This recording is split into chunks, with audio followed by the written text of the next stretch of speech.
समस्त भोजपुरिया समाज के हम रवि किशन गोरखपुर सांसद के प्रणाम।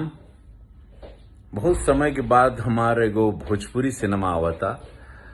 मेरी एक फेवरेट फिल्म थी हाथी मेरे साथी, राजेश खन्ना साहब की। इसमें हाथी थे, तो इसमें भी एक हाथी के साथ हमारी मित्रता है और वो कैसे है, क्या इमोशन है, कैसी कहानी है।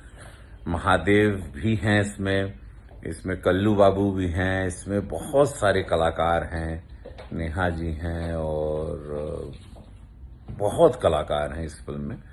बहुत मल्टी स्टारर फिल्म है, आप इसे ज़रूर देखिएगा।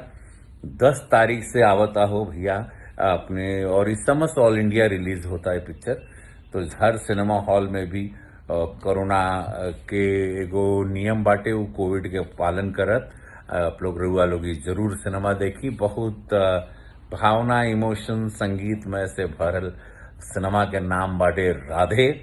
तो आप लोगन के समक्ष आई 10 तारीख के 10 सितंबर के रउआ लोगन के सिनेमा हॉल में जरूर जाके देखिया। हर हर महादेव सिनेमा का नाम बाटे राधे और ये बाटे भोजपुरी में।